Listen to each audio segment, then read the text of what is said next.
So we're live now, brother. Oh, right on. Hello, people of the internet. We don't even need to introduce you because your name's right in the title. How many freaking profiles do you have on Facebook, bro? No, never trust a man, anyone, It has especially a woman, right. with more than one friggin' Facebook profile. You ever heard of a burner phone? Yes, I have. I got two of them. It's kind of like that for promotions. Come on. No, for real though, you need to separate personal and business. I think most professional promoters do. I mean, you get people wanting to ask you to hang out on a Friday night in the middle of like 70 bands asking you for a booking. It gets a little weird.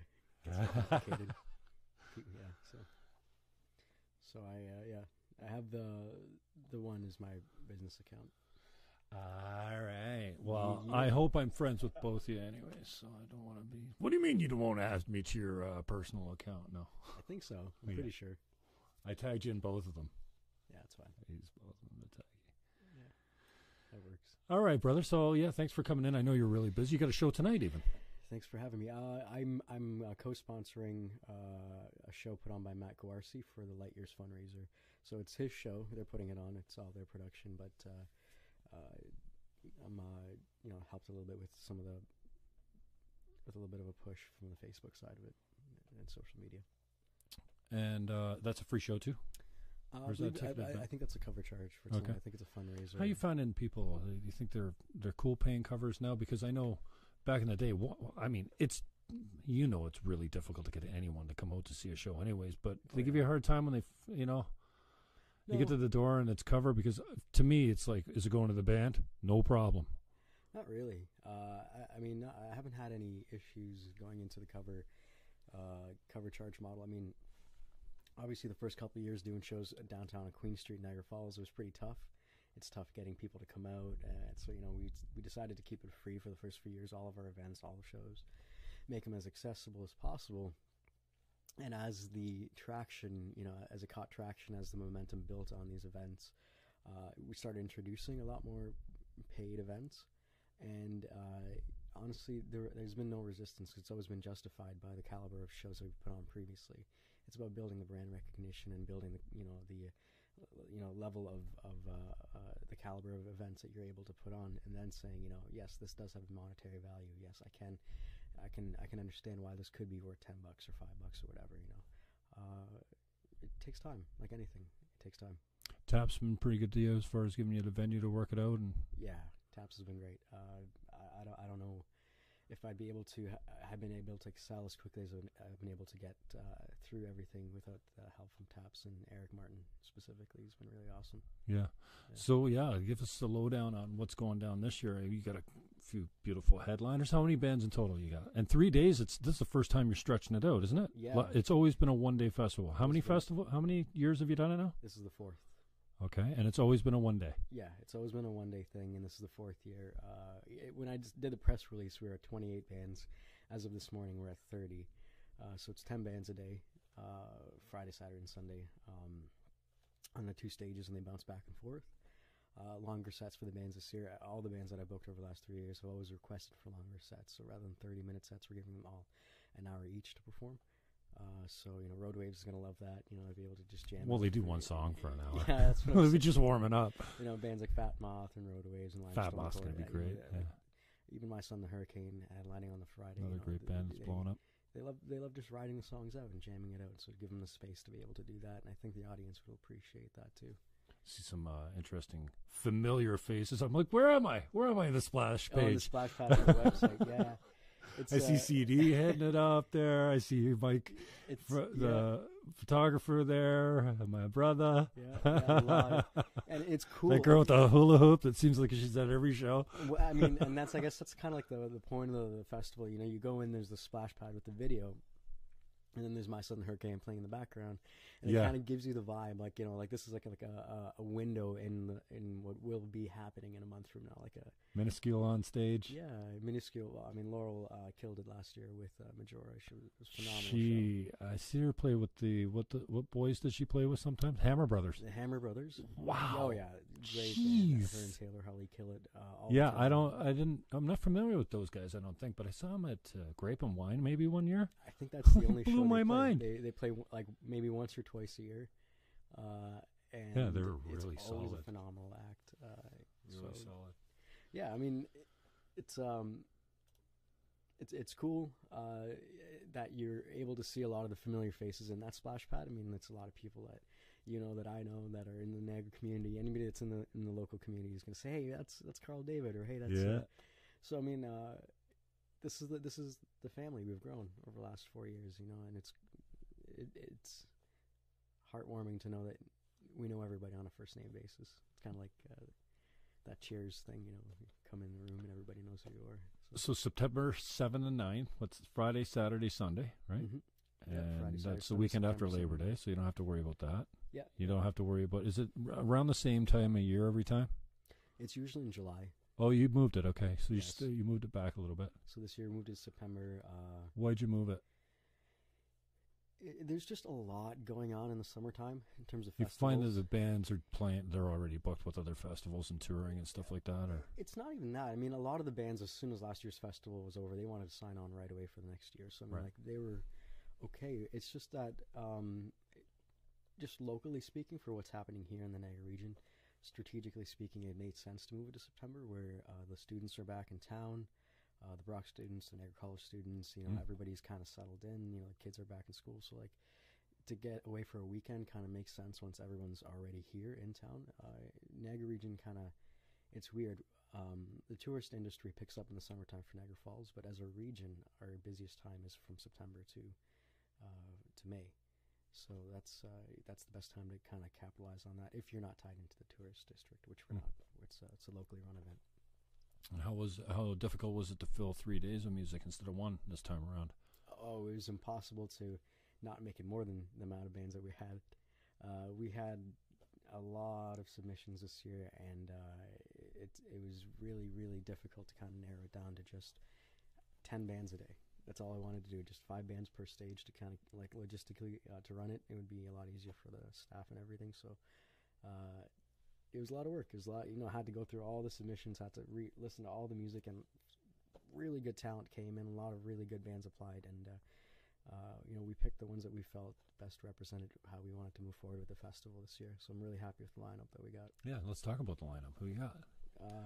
We got My Son the Hurricane headlining on the Friday. That's a Friday night. Yep. So that's kind of like the opening headliner, the first night headliner. Yeah, type of for thing. the kickoff kind of the show, Okay. with Street Pharmacy as direct support. The Matadors, which will be one of their first shows this year. They took a long break, so this is their comeback show. We have Revive the Rose playing, Eli and the Strawman, the Kerouacs, Pindles. All Friday? All Friday. Jeez. Pat Maloney, Eclectic. So that's a solid lineup right there, man. Yeah. So that's just the first night kickoff. And moving I guess what I'm trying to say is that the way it was kind of laid out is the Friday was kind of supposed to be the like the hype night, you know what I mean? Oh, okay. And like the rock and roll, all the rock and roll bands, like the cool, like I don't know how to describe it. This is a terrible description. I'm not always live on the Lost spot. for words. Everybody. Yeah. Write it down. Oh What my date God, is it? Don't write any of this down. Jeez. No, I guess what I'm trying to say is that Friday was supposed to be kind of like the rock and roll night. Saturday is like the funk night. And then Sunday is the jam night, like the jam fusion kind of thing. Mm-hmm. So that's generally the structure of the lineup. So anyway, so Saturday is LMT Connection is the headlining band. And then Sunday we've got Road Waves as the headlining band. And so what time do you start? There's 10 bands leading up to Road Waves. LMT comes on. When you say direct support, is that who's on before? Yeah. So So the Saturday where LMT Connection would be the headliner, the direct support act would be Flat 5. Oh, okay. And then Sunday where Road Waves is the headliner. They're Sunday, okay. Yeah, the direct support for Road Waves on the Sunday is Fat Moth. Fat Moth's a great band yeah, too. they're phenomenal jam band. So I don't have all of the bands memorized off the top of my head, but I could probably go through them if you want me to. Yeah, no, hit them. Yeah, so people know who there's. Sure.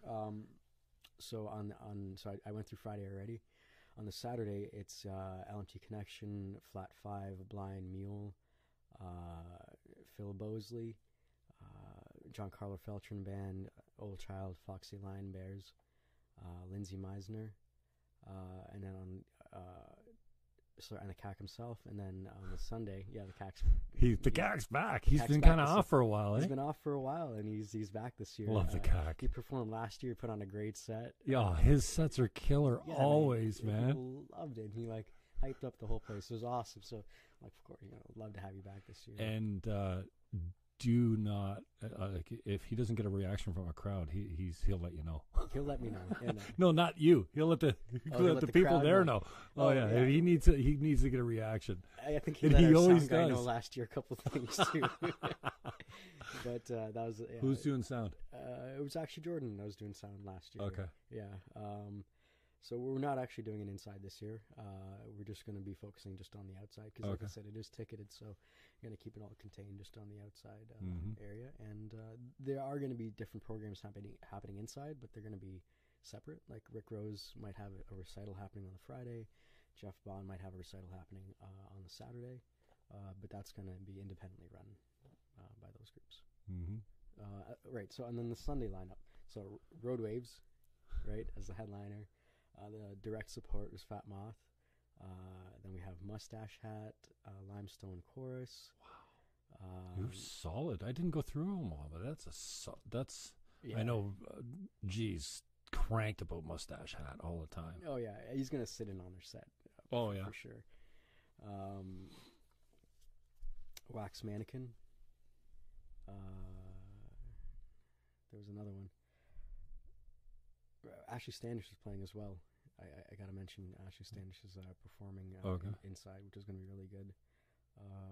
And there's a couple more that Phantom 309 just joined the lineup. So solid. I think I mentioned about 27 out of 30. Yeah, that's awesome. Well done. You didn't even need a cheat sheet for it. I didn't need a cheat sheet. I didn't bring one. But and so this is your first time you're going ticketed as well? Yeah. And so I'm hoping that's going to help ease things a little bit for you. You're trying to make a living off this. You don't have a real job, do you? Well, I mean, like, this is where my passion is at, and it would be nice for me. It's not so much making a living off this one-off, once-a-year event. It's more but making the event sustainable. So in lieu of government grants this year, we've received government grants the last 2 years to host the festival. Okay. And in lieu of that, this year we want to charge admission in order to just see if the festival can stand up on its own two legs in its fourth year of operations. Because if that's the case, and it can, then every single year moving forward, we can know that this festival has longevity and is sustainable. The grant program that the city put forward works. And they can use us as a testament to the success of the grant program. So it's all tied into like a bigger picture as to why we're going ticketed this year. I'm pretty confident it'll do great. And for me, on a personal note, this is fun for me. I work at TAPS. That's where I make my living. Right. And I have plans to go back to school and yada yada for a bunch of other personal things, but. For me, doing the festival every year is fun. It's where my dream. I want to do this as long as I'm alive, I guess. As long as I'm still kicking around, there'll definitely be another Livestock. It might not always happen every year, but there'll always be another Livestock. Well, we're gonna expect that it's happening every year, especially once you go 3 days. I was gonna say you're gonna spoil us for that. I don't see it not ever happening every year. Yeah, have you studied some of the pitfalls of the other? Because we've had some really cool festivals that kind of just went away. Have you studied kind of what not to do and what to stay away from? I mean, the Scene was an unbelievable music festival that we had. And do you see maybe blowing up into that, or are you going to keep it just contained enough to make it? I don't know. I don't think it'll ever explode to be like a Scene fest. I know there's a lot of pressure from media and whatnot to, it's the next Scene, blah, blah. And really? And it has, it has some traction, but I just don't think I would ever want it to be that type of festival. I think for me, if it blows up in a park where a lot of people show up and camp and stay the night, as like that could be cool, right? Destination point retreat. That to me is more so the goal of the festival than like a street-wide, multi-day, multi-venue music festival, which Scene was, and which was great, and I took a lot of inspiration from that. But I have, answering your first question, I have met with different organizers of different festivals, Scene Festival, Come Together Music Festival, and pick the brains of these people and discuss their festival and my festival, and learn what worked and what didn't work. And long story short is just don't go over your budget. I don't know what else to say. It's it's easy to try to go really big, and sometimes you have to take those risks where you're booking a really big headliner and whatnot. But you need to really be aware of what the return is on those big risks. And like anything, it's business, and like any business, it's gambling, and it's calculated risks. But sometimes it doesn't win; it's not in your favor. So that's all. I mean, scene ran for 20 years, and it was an awesome festival. So if there's anything to take away from it, is that if you do something for long enough, it'll catch on. Yeah. How many bands are Niagara bands, or got some connection to Niagara? Of the 30 band lineup, I would have to say I think 27. Oh, geez. 27 of them are Niagara bands. So a large majority of them. Yeah. I think Matadors less than 27. Probably 25. I apologize. But Mustache Hat, Flat Five, Blind Mule, Matadors, and Wax Mannequin. Those are the 5 bands from out of town. All the other bands are in town. Wow. Mm-hmm. Johnny Henderson just screamed you out, called you out online. Hi, Johnny. You get a few people watching. So. Hi, Johnny. Mike Barn, yeah. Hi, Mike. He says, hey, guys, so talk to me about some, are you playing this year? Yeah. Okay. Yeah. This will be the first year where I played with a band. I'm very excited. Who are you playing with? I don't have, not all the members are solidified. You don't want to jinx it. I don't want to jinx it. Make sure everyone shows up. Who you cranked about? Like, who you really... Like, jazzed about? Yeah. Well, I mean... Really with the regulars, obviously. Right. But they're an up-and-coming, somebody that's going to surprise you, because that's the best part about festivals like this, is you're sitting there, you're supposed to leave 3 hours ago. Right. And you're like... usually for me, because I'm going to come back. Yeah. I go early, then I'm like, okay, I'm going to go grab something to eat. I'll be right back. And then I end up, who's this? Eli and the Straw Man, or somebody, that I know the name of, that I haven't seen, and just it clicks, and then you're stuck there. I think aside from the obvious, all the bands are awesome, but I think the ones that I'm most jazzed about is the ones that I haven't seen before live. That's what I mean, yeah. I've never seen My Son the Hurricane live. No? And I've been wanting to book them for a long period of time, so to be able to book them and watch the performance live at my event, I think that's going to be a really exciting moment for myself. So I'm really looking forward to it. I can feel you there. Yeah, I'm hyped on that one. Yeah, because they're hitting it now. They're hitting it now. They're just a great band. They're just a really good. Never seen a band that has that much fun on stage. And then Jacob's just the charisma. He just bleeds it. And they're tight.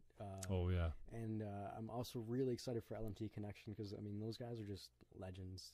They are without a doubt legends, and to be able to have them perform at this festival is a huge honor. So that's something I'm really looking forward to as well. How about the young up and comers? Somebody you're stoked about. As far as the young up and comers, Lindsay. Well, not even young, but maybe new, just or people that haven't performed at the festival before. Pat Maloney is somebody I've been really looking forward to working with for a long period of time. We've been exchanging emails back and forth for at least 4 or 5 months now, talking about the right day to book. So it ended up falling that the first booking happened to be Livestock. So I'm really excited about that. Lindsay Meisner's another one that she's new to the Niagara scene, but not new to the music scene in general. She's been booking shows and doing a lot of different things. She's actually helping out this year with the Caramel Fine Arts Festival. Okay. So she's on the lineup as well. Giancarlo Feltrin.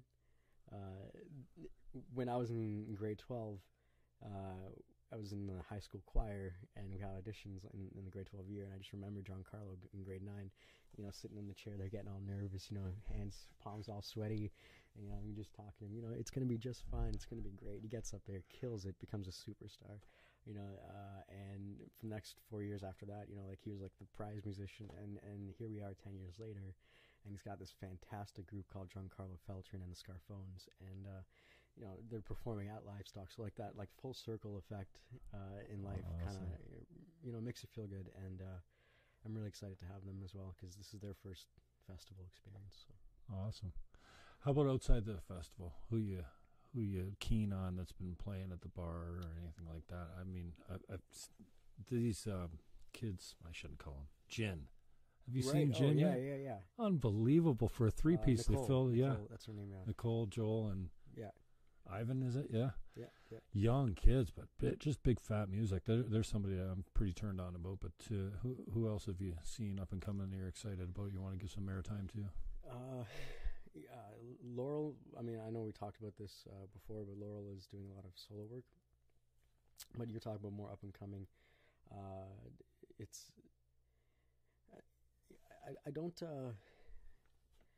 The list is long, though. You know what I mean? Mm-hmm. Like the amount of musicians that are coming out right now and producing bands is a lot quicker than I've been able to keep up with, to be honest with you. Especially out of Rick Rose's school. Even as we speak right now, there's a show happening at TAPS with Light Years, and there's a series of bands opening for them that are all local bands that are, you know, younger generation. If I'm going to be honest for a minute, it is hard for me to keep up with. I feel like as I get older, I'm kind of stuck in this, the bands that I've been working with for a long period of time. Yeah. But I do try to keep an open eye for newer musicians, and some of the ones that I've been working with recently through Market Niagara, the farmers market that I've been doing every Sunday at TAPS. Gavin, I believe his last name is Gavin Camo. Phenomenal musician. He's only 22 years old. He's starting to get his feet wet out there. Jessica Wilson is another really good one. Vanessa Reggianti, she's another really great one. Charles J. Hunk. I'm just naming off some of the ones that awesome. that I know that are doing pushing their solo work right now. Yeah. And kind of making a splash in the scene. Valerie Borghese, that's another one. Valerie's killing it right now. Mm-hmm. She's another younger one. I think she's also only 21 or 22. But she's trying to push her solo career right now, and phenomenal. I think she's also, if I'm not mistaken, I think she's playing Sunday, September 2nd at Taps Brewery on the outdoor stage. So like the week right before Livestock. Okay. So that's a shout out that I like to give to Valerie for her. And there's one other gentleman, and I can't remember his name right now, but it'll definitely come to me in a couple minutes. I'm gonna blurt it out while we're talking about putting something you on else. the spot. That's what I do. No, it's Thanks okay. for that, Yeah, buddy. I'm ready. Bring it on. Unscripted, everybody. What's going? What are you doing differently this year? That obviously the 3 days is different, but have you got anything in between? Now you're staggering the stages, correct? So you go inside, outside type of thing, or big stage, small stage, or No inside this year. Just out. I thought you said Ashley was playing. Or Ashley's playing inside, but that's to close off the night. Oh, So it's going to be so all day long. It's going to be the 2 stages outside. oh, okay. So you're outside. So you get 2 stages outside. Right. Did you always have the 2? Oh yeah, of Yep. course you did. Yep. So then it was almost like nonstop music. You're setting up on one. Exactly. You get going on the other No one. light Yeah, time. yeah. I No light remember time. now. There it is. Yeah. I don't know so why my memory's so no, bad. it's okay. So it just bounces back and forth from 2 p.m. to 11 p.m. every day. And then, the bands can play up until midnight if they choose to. We have the permit for them to play until midnight. And then as soon as midnight rolls around, the music continues inside. So you can get a permit to go after 11? Oh, yeah. You have Oh, a permit to nice. go to midnight downtown. Oh, yeah. Every year we go to midnight. But Well, you don't have a whole lot of residential component down there. Well, Yeah, you yeah, do. you do. There's a couple streets behind there's for like sure. an apartment building like Sabino, right 200 next door. feet away. Yeah. A lot of but they don't mind. They, I don't know.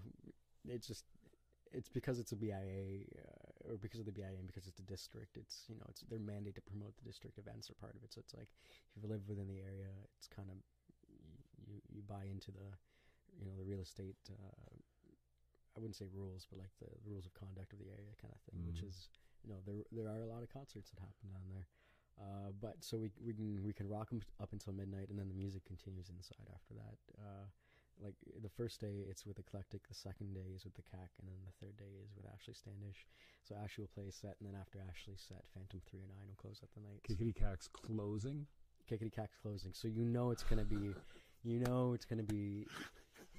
just off the. It'll be nuts because he'll be cranked. Everybody will be cranked. And the thing is, it'll be LMT connection. The CAC is a special kind of crank. But like, just follow me for me. It'll be LMT connection for like an hour and a half, and like everyone's gonna be having a great time. Dancing, grooving, and then they're gonna stop. They're gonna stop before midnight, but people aren't gonna be ready to stop because it's only midnight. They're gonna want to keep going, so they're gonna move inside. They'll get for action. Where are they gonna find it? Kickity cack. Right behind the microphone, ready to go, and then he's gonna be rocking for at least an hour. It's gonna be great. I hope So 3 full days this year. That's a huge step. Are you finding any more? That's what I said when you walked in. Look at you, cool as a cucumber. You think you'd be pulling your hair out, going through all this kind of stuff, but no. Kind of got to run it. How many volunteers you getting out? None.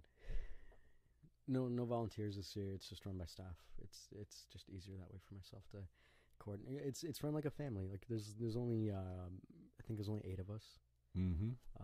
And everyone has done this, before with myself. Like they're all people who've been here running livestock with me for the last 3 years, and they know what to do. They know how to run it, and we just kind of every year I've been able to like cut down the amount of volunteers. It just makes it easier for coordination. So this year there's just no volunteers, just eight people. You got the artist relations person, the 2 stage managers, the 4 production managers, door staff, 2 security, myself. How many submissions you get this year? 342. We get a filthy deep talent pool in Niagara, right? And most, like, I don't know, I was surprised by it, but, guys that tour around and that are in the business of music, that really understand the economics of it, would often tell me, we've got sick, deep talent in Niagara, and it's like nowhere else in the world. I was, like, I get it now because I've had some exposure to some of the great ones, and there's way more of them out there that I haven't heard probably, but 342 submissions is a pretty good indication you get some wildly deep talent. At least half of them were from the Niagara region, at least half. A lot of submissions from Toronto and Hamilton as well, but excuse me, it's the amount of talent in the region is the reason why we do this in the first place. There wouldn't be a reason to put on a music festival if there wasn't a foundation of great talent in the region to work with. And it's the fire that keeps it going, or the fuel that keeps the fire going rather, is all the bands that have continued to promote the festival, promote their music, work on their own craft, and keep chipping away at this thing that we call a music scene. We've been working away at it together. It's huge, and I don't necessarily know why Niagara is the way it is, why we have so much talent. There's a lot of factors, but it is the fact it really is a great hotbed for talent, and I think it'll be like that for years and years to come. So what's the best way to get a hold of you and grab tickets? Obviously the majority of people just going to get tickets at the door, you think? Or there's weekend passes you can buy in advance? Is there any, economic incentive to go and buy your stuff? Tickets? Yeah. You can get your advance tickets on the website at www.livestockniagara.com. Yeah. The economic advantage would be that, the pricing's the same. The advantage is that you have a guaranteed ticket in case the event might sell out. Then you have the ticket in hand to make sure you get in. The tickets will also be sold at the door, and you can buy them ahead of time starting next week at Taps Brewery as well. So the main ticket distribution center is Taps, and the online medium would be the website. And how are you working the submissions? Because right after the show, you're going to have submissions sent to you, no? For next year? Oh, for next year. Well, I took down the link for submissions. Although some people still somehow find the hyperlink. Yeah? And I still get submissions even after I've taken down, which is, I'm actually like, those are the kind of bands I'm more likely to book, if anything. If somebody's tenacious enough to actually send me their music, somehow find the link, follow up with an email, give me a call, like, you know what I mean? Like, I respect that sort of tenacious attitude. So yeah, I don't know. I hope nobody, emails me right now for next year because I'm certainly not ready to start planning next year just yet. How about streaming it? We talked about this a little bit. Don't you think that's the future? Because, I told you this on the phone a couple of weeks ago when we talked, and I appreciate you. I know you're busy, so thanks for taking my call and coming out today. But it's almost like on Sunday morning, if I get up and I don't feel like going to church, because I like my church. It's not like, oh, I got to go to church. I got I call it rock and roll pretty church. So I like going, and plus I'm really involved in production, right? I do video directing and stuff like that. Sometimes camera and whatever. So if I get up and I'm not feeling it, I'll watch it online on my phone, right? I don't need to be on the computer. I just watch it on my phone, sitting on the couch, and then I find most times, a lot of times, sometimes,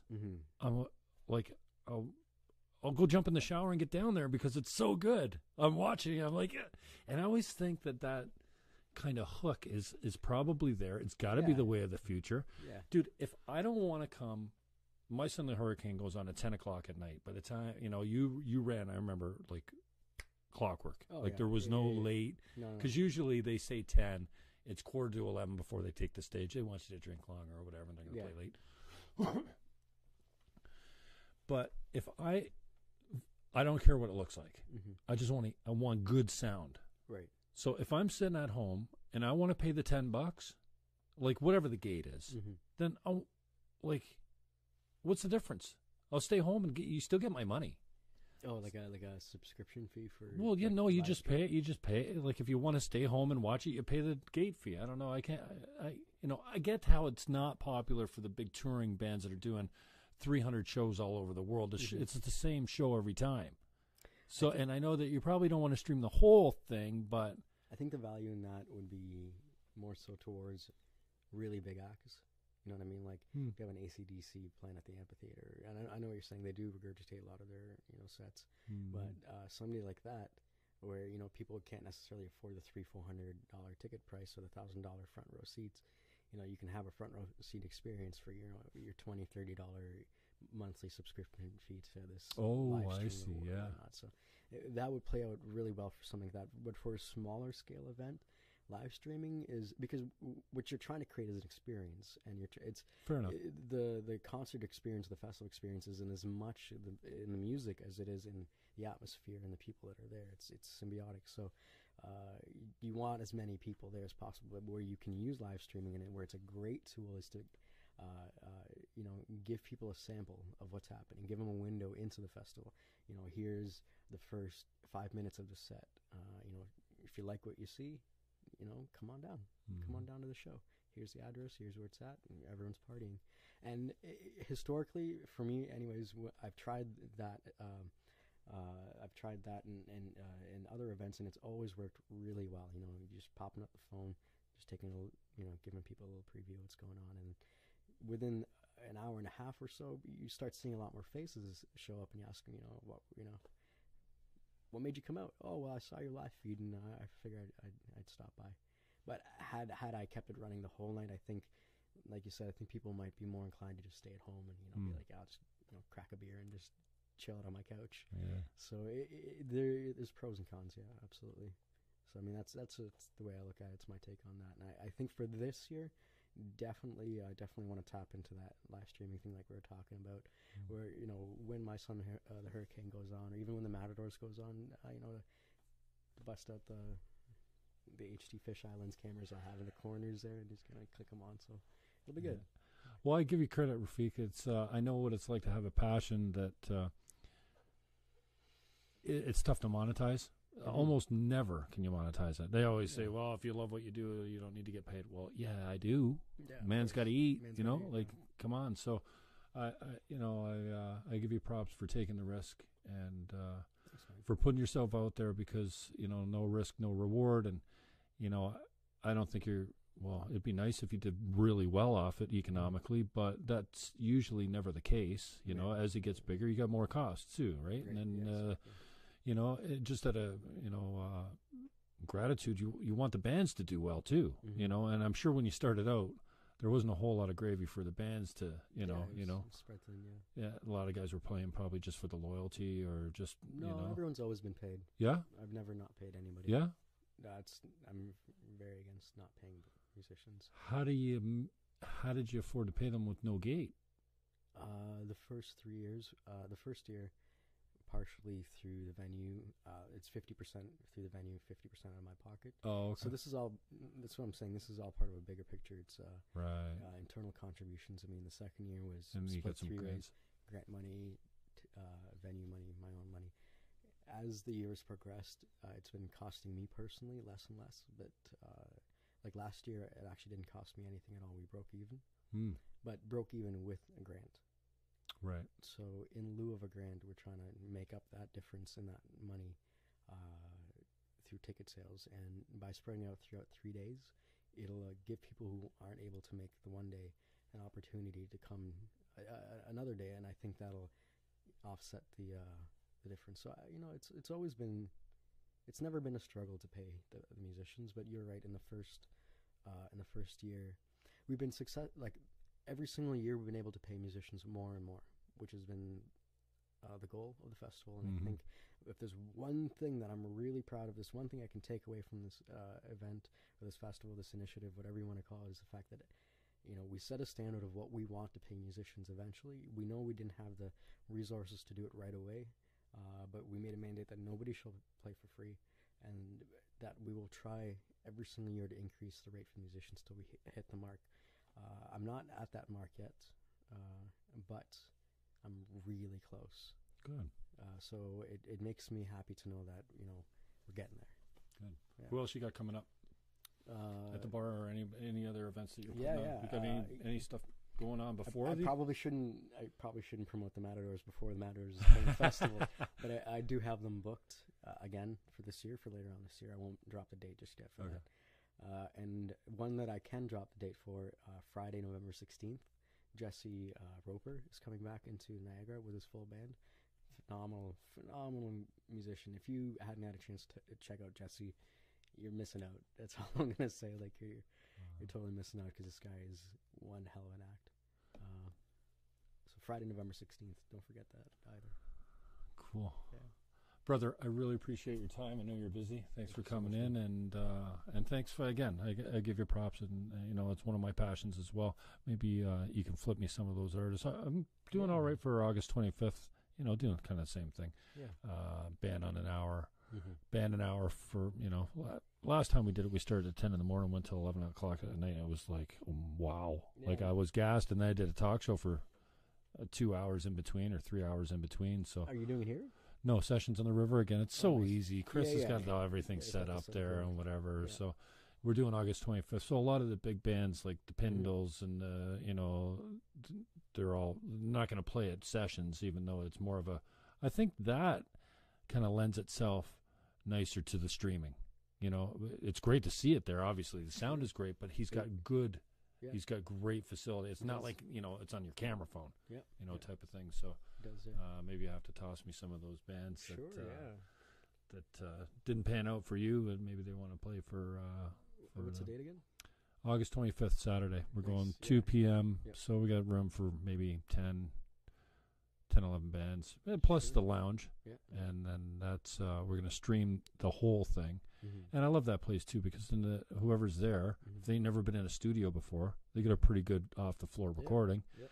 And that's how we're going to kick off Rock Our Town, the relaunch of Rock Our Town. Even though it's up and running already, it's streaming. It's a launch party. And I do have a link there that you can upload your music to, so you should get a couple songs up there, because I don't think I got any songs going up there. They'll be done soon. I'm recording with Joe Lipinski right now. Yeah? In the shed? Yeah, at Oddfellows. Oh, yeah? He said it'll pop up again? Yeah? Yeah, he rented it out for the month of August. Oh, yeah? So we went in there, we did some drums and guitar, we tracked those. It sounds great. Everybody that's recorded with him, well, I guess I shouldn't be surprised, but he's mastered.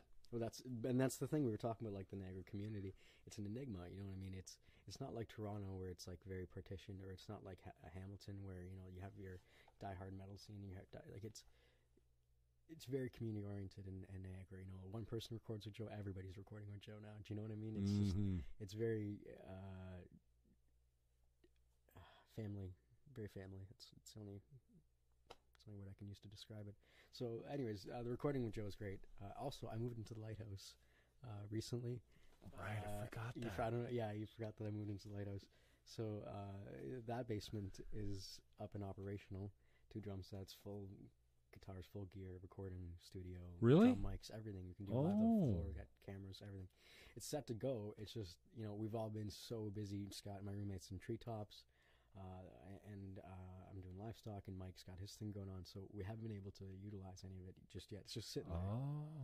But we've talked to G from Roadways, and we're dabbling with the idea of putting on a house show at the, bringing back the menu concept at the Lighthouse, and then I don't know, maybe Mondays could come back. I have no idea. That's a whole conversation for another time. But yeah, Mondays was an amazing thing, and that's I credit my connection to a lot of these bands just came from doing the show at 610, and then I don't know. I just kind of like, well, it would be cool to who.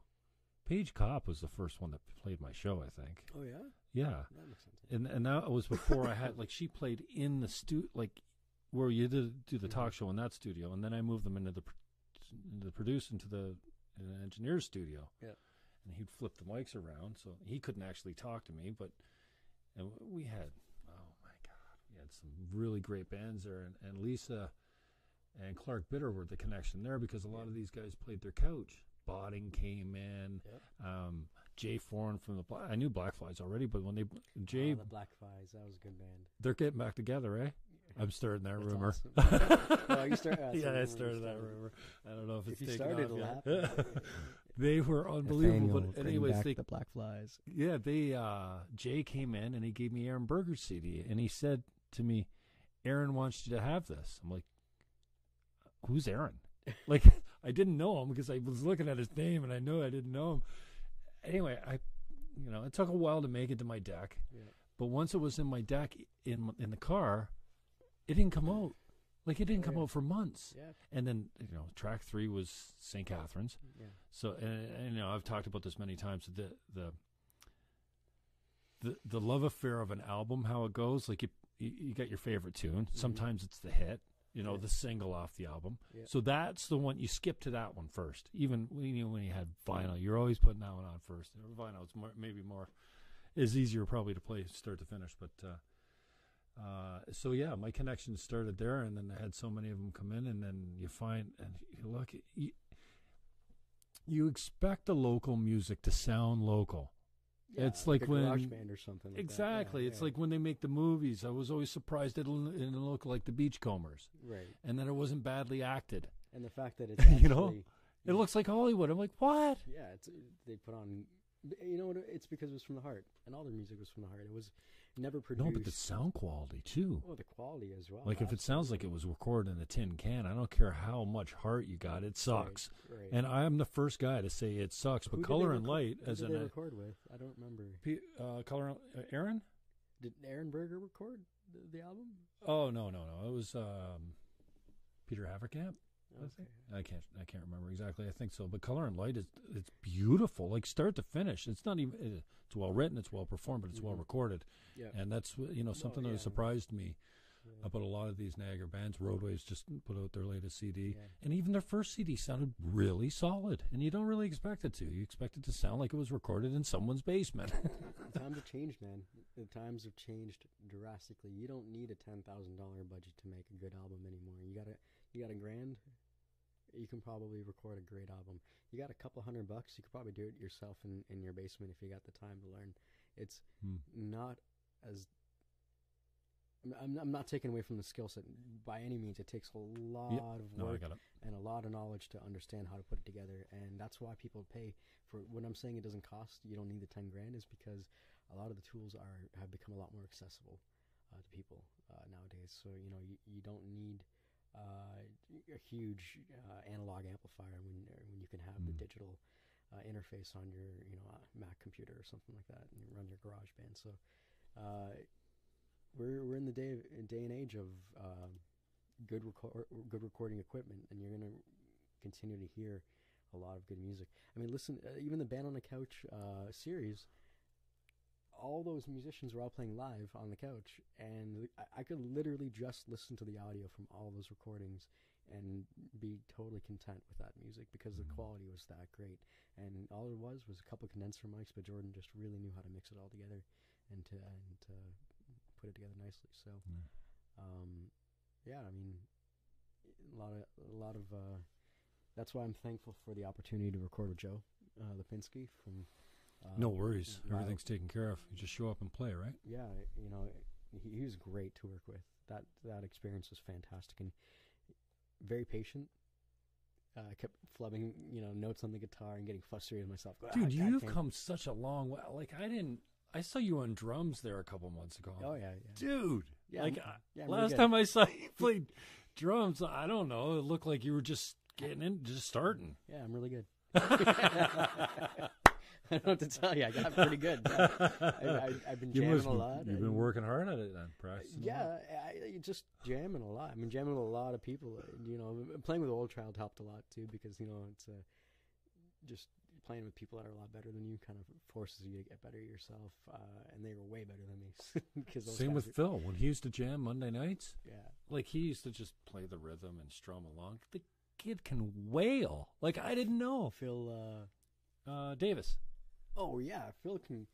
I didn't know because every Monday night when I was there, of course, I was in the kitchen mostly. Right, I was taking care of everyone's bellies because I don't play much. I know 3 chords, but getting around those 3 chords for me still is I haven't got over that hump yet. You know what I mean? But dude, he can wail. I'm so cranked. They're playing. They've committed to the 25th show, and I'm so happy to have them in studio, hoping that they'll put something down that we can listen to again and again and again. I can honestly say Phil is the reason why I started getting back into guitar as heavily as I did. He's a great teacher too, man. He's and I can't stress patience enough because people that have patience, I